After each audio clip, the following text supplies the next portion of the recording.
So I'll go ahead and start that now. So I'll just give you a little bit of an introduction and then we'll get started. You're joining us today, as you already know, for a special conversation about legacy planning for doll collectors. Just some housekeeping. If you can keep yourself muted until we get to questions at the end, that will be great. We do have to have some time for that. I also hope we can make this a series. So there are some topics we hope to cover today that we might save for a future second or third webinar together. This topic was really popular and it was amazing to see the response. So we're hoping we can maybe keep going and keep answering questions people have about this in a bit of a series. Um, I really hope you're going to learn a little bit today, and I'll give you a little bit of introduction to me, and then I'll tell you about who's joining us today. So I'm Emily. I work for the North Carolina Museum of Dolls, Toys, and Miniatures. I know many of you already know the museum, but if you're new to us, we're a nonprofit doll, toy, train, miniature museum. We're in Spencer, North Carolina. We're actually one of the only museums like ours left in the country. So I appreciate you guys being here and supporting this webinar that we're hosting today. You can support us, by following us on social media and being a part of our community. We really appreciate it. Thanks for that.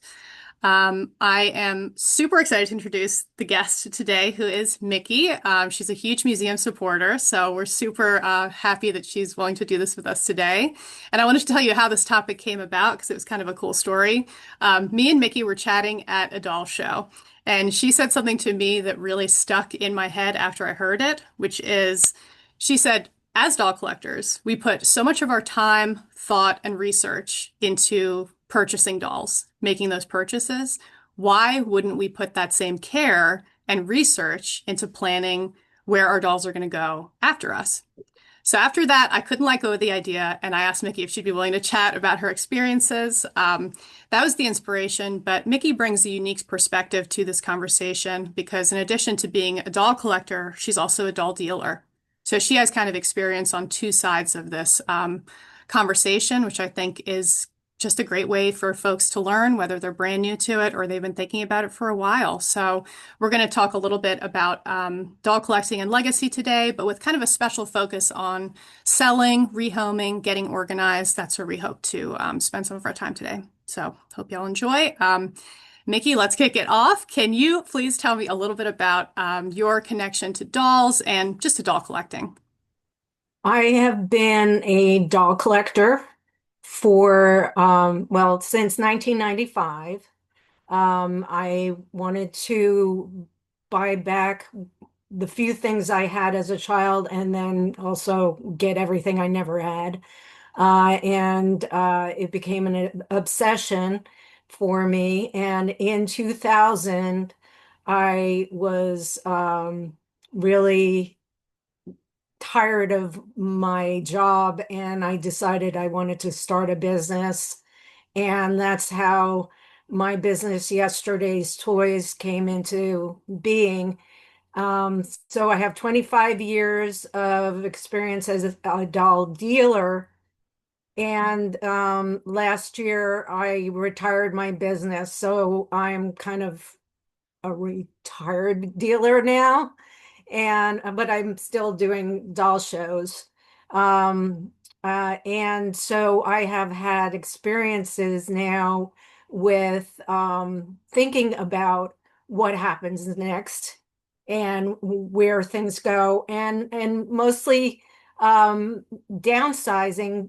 But in my case, it was downsizing my inventory and getting rid of things that I no longer wanted to deal with, since I'm not actively doing it on a weekly basis, over the internet or anything like that. And I'm not actively purchasing either. So that's that's really where all of this journey came from. It's my own journey. What I talk about are my own experiences in that journey as both as a dealer and also as someone who wants to downsize and has also thought about putting things in my will and so forth. And you know, again, these are my experiences in the last 25 years doing that. So I think, for some of us who are doll collectors, it can be kind of overwhelming to start thinking about going into this process. Even if you're, as a doll collector, at a place where you're not really ready to start rehoming or selling dolls or anything like that, do you think it's still helpful to kind of get mentally prepared and mentally organized around this? Well, as a doll collector, it's very difficult to let go. Um, there are things that I would never sell, and I will always have in my life until I'm gone. And so, in that respect, I can understand uh, through my feelings of my own collection that some things will I could never let go of. But there are other things that I know if I had to, I could sell, and I have sold many of my items from my collection in the past few years because I was able to as a dealer. But yeah, those things are very much on my mind, and you really do go up to your doll display and say, who's going, who can I not live with anymore, and who can I not live without? So, there is that process for sure. Yeah, so I think let's jump right into kind of some of those options you might consider if you're thinking about downsizing, thinking about getting more organized, rehoming. So obviously you have quite a bit of experience with doll dealers and the concept of a doll dealer. So Right. how does a doll dealer enter into this process? Okay, one of the ways that many collectors decide to downsize is by contacting a doll dealer. And those dealers are the most accessible because they're at doll shows and we're going to doll shows. Many times I have been um, approached by customers who wanted to downsize or wanted to get rid of a whole collection. Um, and they have a lot of expectations that are not realistic.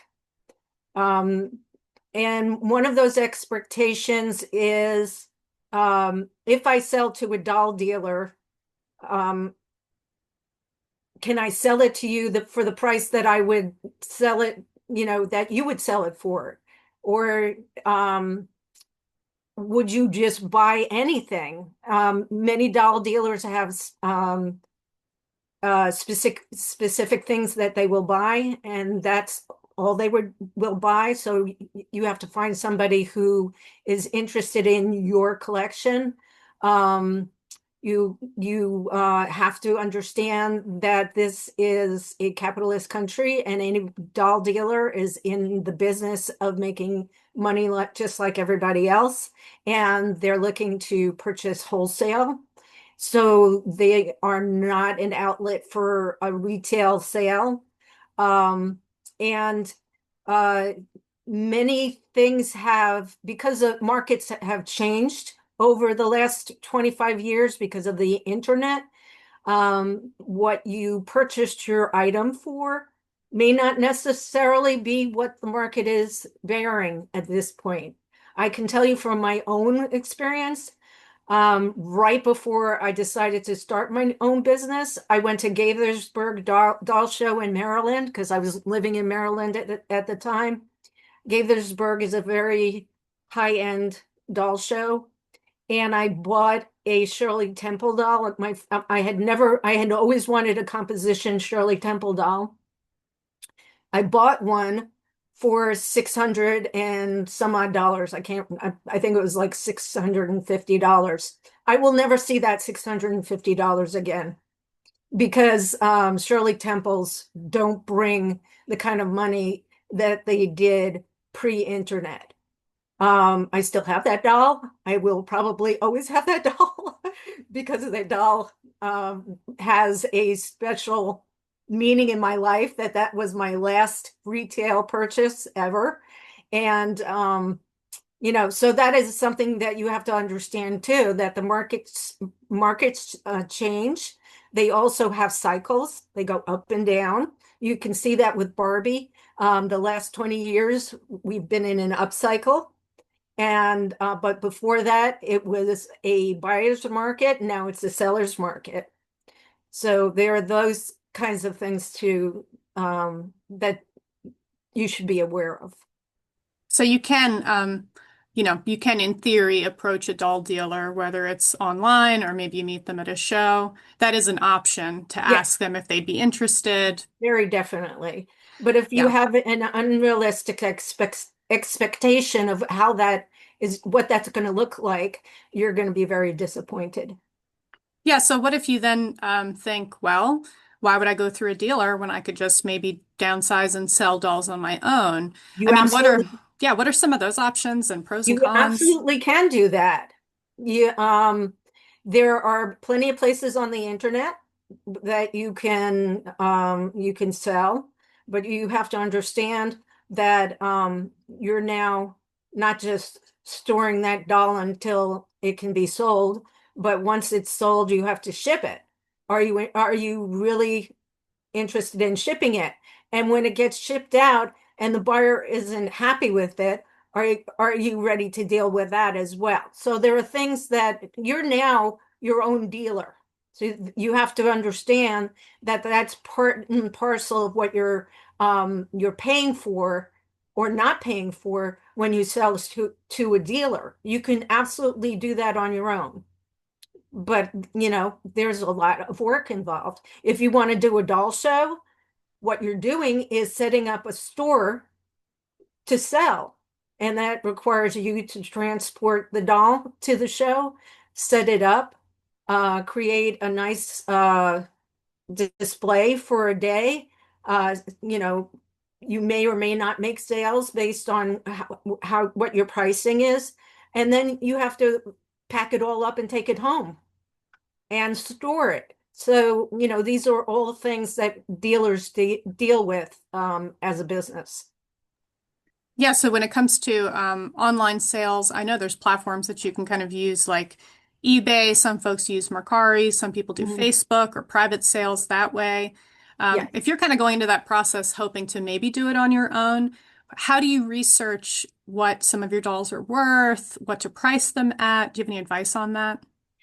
I would say to you that you should take a look wherever you can on the internet at right now, price guides are not an option. Price guides are no longer valid because the market fluctuates so quickly because of the internet. So price guides are not going to help you. Um, I can't remember when the last physical price guide was published. I don't really know, but I know that even when they were your only resource, they were usually a couple of years. The information was a couple of years old as far as pricing is concerned because of how long it takes to put together a book. So you're really going to have to rely on researching on the internet, and the best way to do it is to go to a like an Etsy or Ruby Lane or eBay or Mercari or whatever you want to do, and not look at what people are selling it for, but look at the completed prices, the completed sales, because that's the reality of what people are willing to purchase it for. You can put $1,000 on a doll. Doesn't mean that it's worth $1,000 or that anybody is going to buy it for $1,000. That is set by the buyer, at this point, because there are so many options for the buyer these days. So that would be my recommendation, that you look at completed auctions, not active auctions, or completed sales, not active sales. So if you're looking at options and maybe the idea of selling yourself is getting overwhelming, I know that auction houses can play a role in this process too. Can you talk a little bit about their role, how you approach them, pros and cons? Okay. I would recommend to anybody who is interested in contacting an auction house to ask their collecting friends who they've dealt with, not just as a seller, as selling something or consigning something, but also buying. How did they treat you as a buyer? What focuses does this auction house have? Because just like dealers, auction houses aren't always going to take just anything. There are many, I have found that there are many auction houses that are only interested in selling high-end items, which is not what most of us has.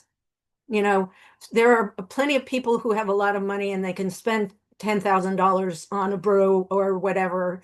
I'm certainly not one of them. I've never been one of them, never wanted to even own something that valuable um, in my life.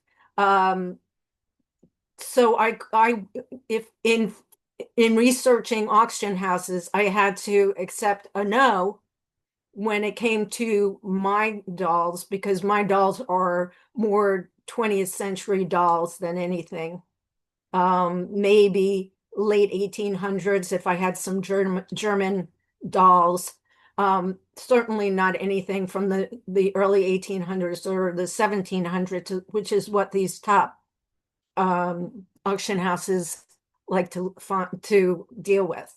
So you're going to have to find out from the auction house in a discussion with them, or, you know, what other people's experiences are with auction houses. And once you do find somebody who's interested in what you have, you then have to decide how you're going to get it to them. Uh, Many of them will come and get your collection if they feel that it's worth it for them rather. But I believe they charge you for that. You can pack up your own dolls and ship them, which is an expense for you.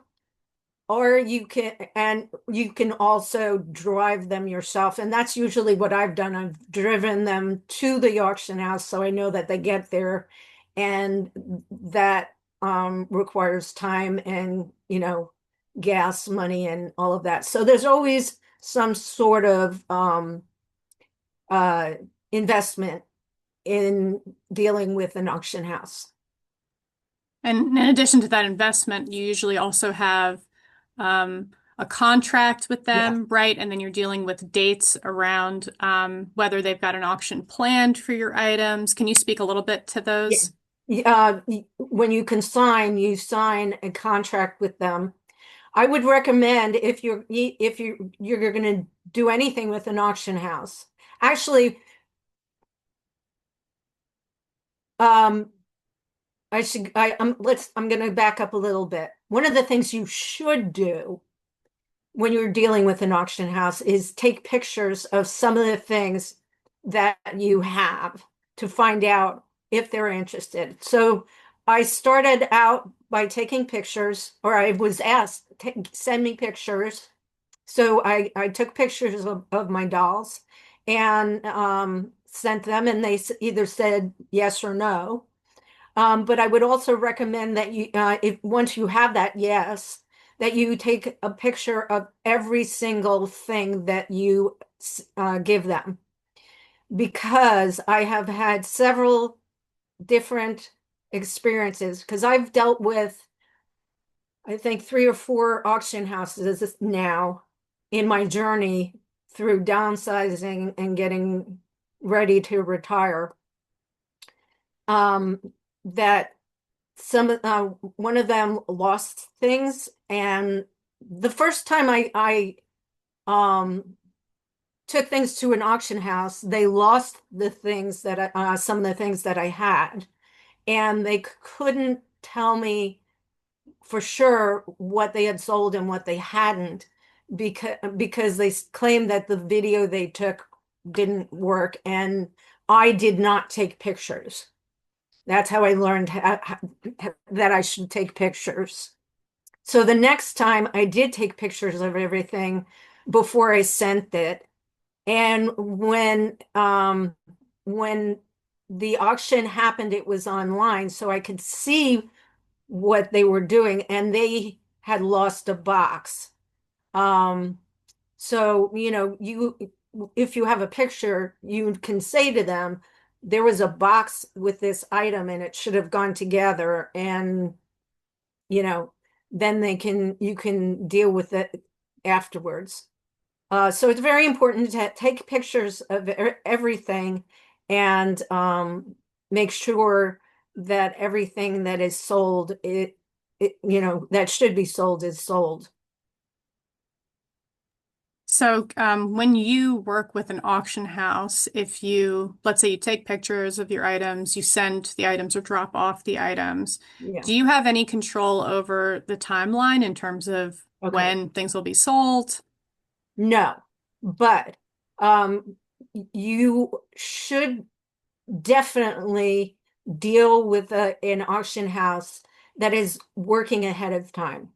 They will say to you, I have an auction set up for, let's say we're talking about this year. It's February. I have an auction set up for June. I need your things 3 months ahead of time in order for you to be part of that auction. They should have a date.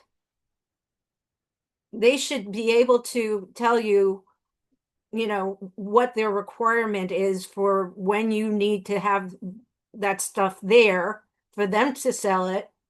And then how much time you have in order to get to that date. If that date doesn't work for you, then I'm sure if it's a legitimate auction house, that they have other dates for other auctions. I've had a situation very recently, um, with someone I felt safe with, that has a small auction house that I consigned some stuff with them, and they never gave me a date. They have had my items for a year, and I am going to have to go pick them up because they have not given me a date for when they're planning on selling it. So that's unacceptable. To me, that's unprofessional. That's unacceptable, and you should never, and that was a learning experience for me. You should never consign, even if you feel comfortable and safe with somebody, you should never consign anything without them giving you a solid date that they are going to advertise or they have advertised. So, that sounds like it could definitely be something you could ask ahead of time. Yeah, Some of no, these are they should be questions you can. absolutely should be part of the discussion about when is your next auction, and or your next two auctions. Because if if it's a large enough auction house, they've got their dates set up probably to 2027, because they need to get things in several months ahead of time, because they're going to do their own pictures, and then they need to advertise the date. And if they're not doing that, then you really shouldn't consign with them. That actually made me want to go back for a second to the idea of working with a doll dealer. So with an auction house, you might have a contract. You might be asking them questions ahead of time. How does the actual sales process work if you're working with a doll dealer to sell some of your collection? I've had people approach me at doll shows, and they've brought their items to the doll show with the idea that they wanted to sell it. And at that point, it's a transaction on the spot. I was in Asheville at a doll show, and I was approached by somebody who wanted to sell their collection of Vogue Ginnies, 50s Ginnies. And and she said, I'm local and, they're at my house. Would you like to come and see them after the show? And I said, yes. So I did. I went to her home and she showed me the dolls and I made the purchase at her home. And I have to tell you that people need to understand when a dealer buys a collection, it can take them a couple of years to sell those items. I think I bought 26 different dolls, and it took me at least 3 years to sell all 26 of the dolls. Um, it's a long process, and it's an investment in time and in space because everything has to be stored properly. And so that is also another aspect of why you can't expect a dealer to pay retail price. Now I want to talk about a very misunderstood component of this process. What is an appraiser and where does an appraiser come in here? Are they the person who's going to tell you how much your dolls are worth when you're ready to sell? There are two different kinds of appraisers. There is an appraiser that you might find at a doll show that is probably a doll dealer. And that person is doing verbal appraisals. And in that case, I would say, unless that person is an expert in the field of whatever, in the section of whatever your doll falls into, they are giving you an opinion of what your doll is worth.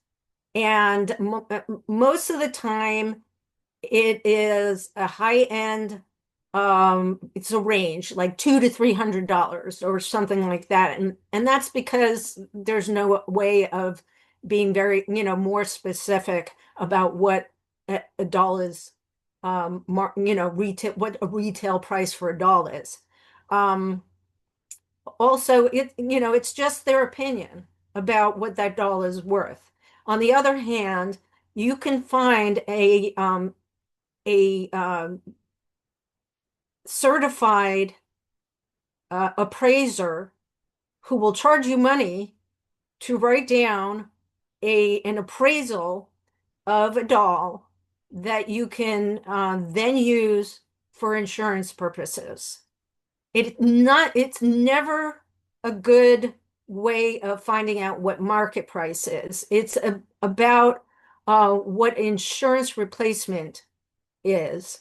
So if you're insuring your dolls and you have a high-end doll, you really ought to go to a certified appraiser and get written appraisal because they will do the research on that doll and take everything into consideration, the um, uh, how complete is it? Is it in the original clothing? What's the condition of the doll and all of that? It's very, very specific. And that is something that you can use to get your insurance. Otherwise, it's just a matter of opinion by a doll dealer who most likely is a doll dealer is wants to create a market for for what they sell. So they're not going to lowball it. They're always going to give you the high end price. That basically you wouldn't be able to, if I go to an appraiser and they give me an estimate of $200 to $300 that they think a particular doll is worth, if I list that doll online for $200 or $300 and nobody buys it, that appraiser value is not doing me much good, right? No, because you literally it's what someone will pay you for it. I mean, the only thing that is um basically guaranteed, I think, is gold because we're on a gold standard, and everything else is up to whatever the market bears, whatever anyone will buy it for. I think this whole conversation is just great for me as a doll collector in general because I love to think about how to break something difficult and sometimes emotionally difficult into like steps that you can take. So thinking about it from that perspective, if you're just starting to get organized, like if you're like me and thinking maybe I should be making some lists and some spreadsheets, maybe I should take some photos. Since you were a dealer yourself, what are some ways that you organized, your inventory or took notes on things? Can you speak to that a little bit? I started my business very early on in the internet and very early on in working with computers. So I did it all by hand. I have a record book that I still keep because that's the way I started and it's the way um, I have things organized. I have a literal record book that I use for taxes every year, and it lists every single thing that I have put into my inventory, and so I know what's there, and that can easily be put on a spreadsheet if you wanted to start now and you're good at Excel and spreadsheets. That would be the best way to do it because writing all this stuff over the years has been very tedious. And going back into a record book to do inventory is also very tedious. Um, I'm very happy that this year is going to be the last time that I do inventory for taxes, and that's done for me. I also have auction sheet, every single receipt for any doll I ever purchased. This probably isn't the best way to do it either, but I have it sectioned off in by year, so at least I have a yearly idea of when I purchase things. And so yeah, I would recommend doing it on a computer 100%. Don't, this is what not to do. That's what not to do. But it is what it is. It's what I have. Yeah, I love that. I'm sure there's tools out there now that you can use for things Yeah, like that, but the fact that you can physically hold it and see everything that you've done is pretty amazing too. yeah. So it's neat to see those records. So if you're kind of mentally preparing for this process, aside from getting organized with the information, is there anything you could think of that kind of helps for somebody to think about letting go, rehoming, just kind of getting in that space when you're thinking about what to do with your collection? I think that's going to be personal. That's going to be different for everybody because the heart of a collector is that, they bond with what they have. And so it becomes part of them. And until you're ready to let go of that baby, you know, it's you're not going to be able to sell it. Those are the things you're going to have to will to somebody. And that we can talk about in part two because it's different than downsizing. If you're downsizing, you have to really sit with yourself and say, what are my priorities? I know I need to downsize. Like for me, I had a lot of things that I'd had for a long time. Like I said, I've been in the business for 25 years. I started in Maryland, and in Maryland, the doll market is different than here down in South Carolina, where I am now, or even in North Carolina. Um, and so when I moved here, I moved in 2016, and we literally bought a trailer to come down and move because we moved slowly. That trailer sat in my uh, garage filled with doll stuff until last year when I knew I was going to be ending my business. So all of that was up for grabs, and I had to find new homes for a lot of it. And that's what started this whole journey of finding auction houses and all of that. Um, so, it really was about um, moving to a new period of my life. And if you're at the precipice of a new period, then you have to really sit down with yourself and say, where am I? Where am I going? And what am I going to do with all this stuff? What do I love? What can I live without? And these are hard questions, but if you're at that point and you have no choice, because I needed to get that stuff out of my garage, out of that trailer. We sold the trailer, so I don't have a trailer anymore because there was no need for it. And it had to go somewhere. It had to go somewhere. And that's really the deciding point of something has to happen. What is the solution? And that's going to look different for everybody. I think we'll probably have a little bit of time for questions after this, but I wanted to see any other thoughts, advice, things you wanna share with us. Um, I just think that you need to understand that if it's a seller's market, prices are going to be up for selling.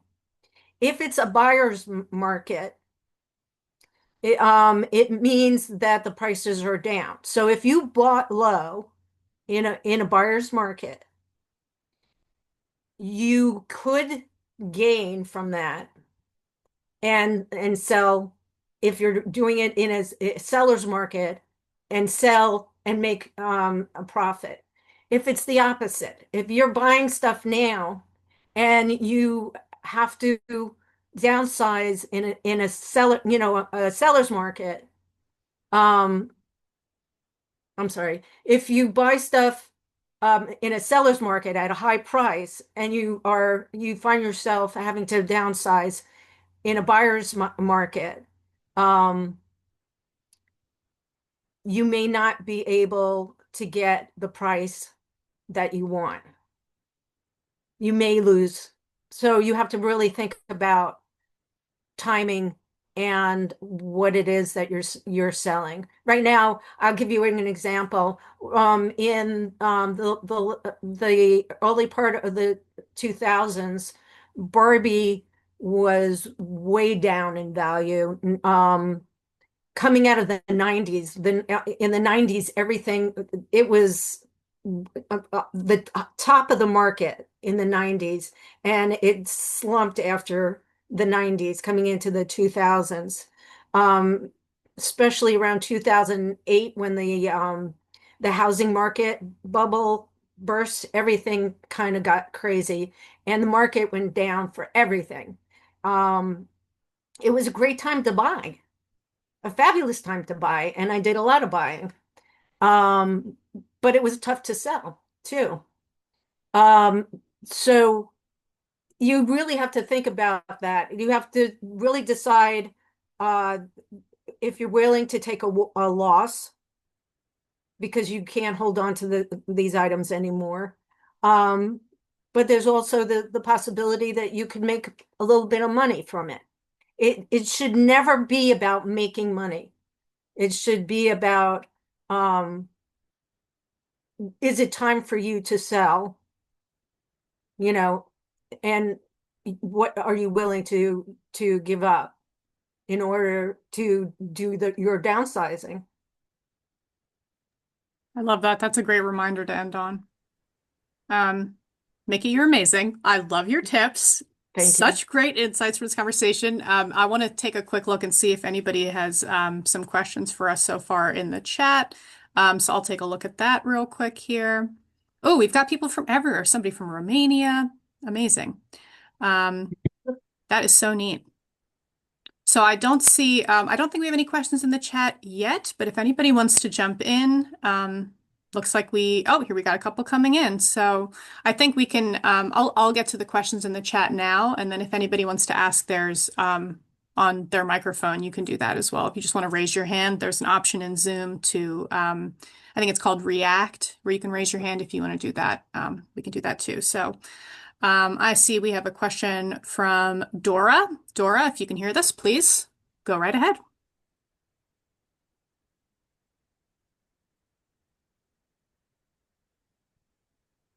Going once for Dora. I think you have to unmute her. Oh, yeah, maybe I need to hold on. Let me do that. Um, okay, you guys should now be able to unmute if you want to ask a question. She's still We've not got muted. hands. Dora, I'm not sure if you want to raise your hand or if you want to type your question in the chat, but we'll get to you next. And I see we've got a question. Go ahead, Kateri or Kateri. I think I was chatting with you on Facebook Messenger, but I have the Oh, same thing. yeah, great. Yeah, I have so many, just as some of you guys know, I have so many damn dolls from the 80s and 90s. I was born in 1980. They're at my parents' house. And I know that they're not like the most valuable things, and I am so ready to just donate to a museum and get tax forms. I don't care if I have to drive 6 hours from Jacksonville because I'm just like I'm so just want them out of my life. Like I love partying with things very easily. But what is that process like? Kathy has the same questions, but what does that process look like? Donating to a museum. How does that all work? Do you take anything, everything, or Yeah, so I can give you some insights on that. I'll start on that since I do work for the museum and we're a nonprofit. So, for folks who are new to it, some museums, and this also goes for nonprofit doll clubs, some can take donations that they can resell for fundraising purposes. So, you may be able to donate items to a museum like ours that you then give us authorization to sell, but the proceeds are going to our nonprofit since we're a nonprofit museum. So some doll clubs, it's the same situation. If they're part of the UFDC, I think they all are considered to be within that nonprofit network, which means They that if are. you're, yeah, thank you. So if you're making a donation to a doll club, which is another great option to look into, they might be able to sell it at one of their fundraising events, and the funds are going back to that nonprofit doll club. Yeah, go ahead, Mickey. Our dog club, PD Dog Club here in South Carolina, has had several people donate parts of their collection for our raffle, which we do every year at our doll show. And that money goes to a charitable organization. Like we've donated parts of our raffle to the museum and also to local charities in Florence, which is the base for our doll club. So yeah, that is a viable option. what is your adult club? And then what's your email if I have questions? Oh yeah, great thought. I think I put my email in the chat, but if you've got questions that you want me to pass on to Mickey, I can do that too. Let me Okay. just make sure you have it in the chat here. So anybody's welcome to contact me if they have follow-up questions, whether we can help you directly, I can connect you with Mickey, or potentially, we might cover some topics on a future webinar too. So anybody feel free to email me with your thoughts. Thank you. So it's in there now, sure. And one other thing I want to note is just like what Mickey was saying with auction houses and doll dealers, you can't guarantee that a certain organization will be interested. So even with nonprofits, they don't take everything. The museum's a good example where only some items can go into our collection and some we can sell, but sometimes we can't even take items to sell if we already have them, if they're duplicates. So it's great to just get into the practice of reaching out and asking. Mhm. Pictures are great, descriptions are great, but I do think that's a good thing to keep in mind that just because they're a nonprofit or a museum doesn't mean that they're going to be able to take everything you've got. So Mhm. connecting and outreach is, it's a good thing to get into the habit of doing. Um, Thank you for that great question, and thank you as well, Kathy, for backing us up on that. Who else would like to ask a question? I would. Can you hear me? Hi, yeah, go right ahead, Dora. I can hear you. Oh, thank you so much. I am Dora, the International Explorer. I have about a million specific kind of international dolls, and I'm getting on in years. I'm looking ahead 10, 15 years from now. I've been collecting since I was 6 years old. I'm now almost 76. But this center of mine, I've had a nonprofit for 45 years. I'm looking to bequeath my collection, which includes not only dolls, but things attached to dolls. For example, curriculum kits, um, things that are enhance culture and brotherhood, because that's what we're all about. My question is, can you offer a special seminar like you did today, but where no money is involved, zilch, but having to do with bequeathing? Because having talked with different museums, especially in the greater Boston area, they have every right to deaccession what I give.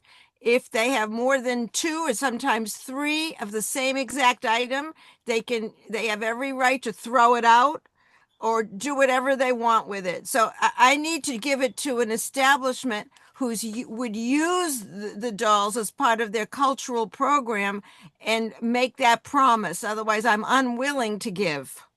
Hear what I'm saying? Yes. Yeah, we Mhm. hear you. I think it's a great topic. So bequeathment was on my list for the next session, but I'm going to look into maybe doing a special session for more on the side of donating, education, cultural donations. I'd love to look into that. I think it's a great topic. So love it. Thank you. Thank Love the you. suggestion. And thanks for coming today to this webinar too. Thank you. I'm ready for our big blizzard, so excuse my Great. appearance. I love it. 3 feet of snow expected tonight. Oh my Wow. gosh, that's great. Thank you. I think we've got a question, hand raised. Coco, please go right ahead. Hi, yes. I don't know if this is for part two, the will, but as collectors, we know what's what in our spreadsheets. How do you recommend organizing photos to cross-reference with the spreadsheets? I don't have any experience making a spreadsheet. I would imagine that if you have photos, you could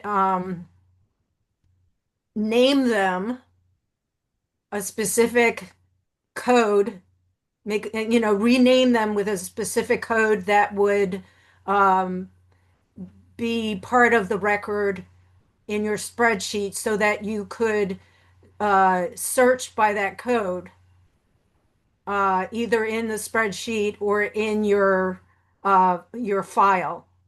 Okay, do you do anything like that with your record book with photos? Yeah, I have inventory numbers. Okay, okay, thank you. Yeah, actually, I want to note too. I think somebody, I think it was on a doll Reddit, recommended potentially labeling stands of the dolls with stickers that correspond to a picture file name and a spreadsheet line item. That way, even if your spreadsheet gets out of order, you still have sort of a code that you've made up, like a numerical code that's on the doll physically in some way. But I think people Yeah. are putting it on stands to avoid, damaging the doll. For my That makes inventory, sense. I started with number 100 as the first number, and I'm over 4,000 at this point. So each item represents a doll or a toy or something ephemeral having to do with dolls or toys that I've sold. If anybody else has tips on that specific question too, feel free to raise your hand or put it in the chat. Oh, looks like Kathy's got some information for us right here. So record sheets with place for a picture. So that's great. I'll do that, Kathy. Thank you for mentioning that. And Sandy, thanks for bringing up the point about selling. I don't think we mentioned this, Mickie, but if you sell, that could be income to you for tax purposes as well, if Yes, you're it selling would be. online. That's a good point. If you're making a profit, yes. Yeah, that's a great thought, Sandy. So thanks for contributing that. Does anybody else And have a I'm question? sorry. Let Oh, me go ahead, Mickie. just, I think that there is um, I don't know, it's changed and I don't know what it is, but if it's under a certain amount of money, you don't have to report it. It has to be over a certain amount of money in order for it to be something that you should report as income. And that you have to look into that because I don't know what it is now. They changed it. Yeah. Can I say something? This Please. is Sandy. It's $600 is the if you go over $600. And so sometimes if you're selling an antique, it's one doll and you're over 600. And I have a spreadsheet that I've worked out over time with my husband. He actually likes me not to make a profit. He doesn't want me to lose big, but at the end of the day, if I'm not making a profit, then it helps our taxes. So he does not. And actually, I look at it this way. This is for me because I've been sort of selling off, particularly duplicates in my collection for a while. If I get about 75% of the value of the doll that I originally owned, I feel like I'm doing okay. I just paid rent on it to own it for a while. But yeah, it is helpful to keep all of that in line. And then on the other thing that you talked about, the sticky note little thing on your doll stands, I do that too. In my spreadsheet, I have I have a couple of spreadsheets, but in the spreadsheet with just the list of the dolls I currently own, I give them a number. And then I put the number also under the stand of the doll in the cabinet. And I also have links to pictures. So both I have two sons, and so they both know about this spreadsheet. They can look at that and they will be able to get the information that they will need about a specific doll. That is great, Sandy. The idea of having it linked to the photo in a spreadsheet is super smart. I love that tip. So that I hopefully that's helpful to the person who asked, but probably helpful to all of us looking to spreadsheet our dolls at some point in our lives. And I do see there was a comment in the chat too about apps like iCollect that allow you to keep info on items and a photo so you can sort different ways. It's a great tip too. I can't vouch for any apps. I have not used any myself, but if anybody wants to look into that and try that for themselves, then that's a great tip too. So I know we're almost coming up on time here, but does anybody want to ask another question while we're here? I'm so glad you're holding the series. It's very helpful. I'm so glad you think Thank so. you. We've been amazed by the response, so I'm so glad you were all here, and it was so fun hearing about where people were from and what they're thinking about their collection. So, thank you, Mickie. Thanks for being here. Thank you Also, so much for having yes. me. So I'll keep the room open for just a few minutes if anybody wants to just get settled in before they leave, but or if anybody's got last minute questions for the chat. But that's it for today, guys, and I'll email you the recording, and I'd love to keep you posted about the next installment in the series. If you have suggestions for topics, shoot me an email. I would love to hear it. So thank you guys for being here. Thank you. See you next Have a time. great day. See you on the next one. Thank you.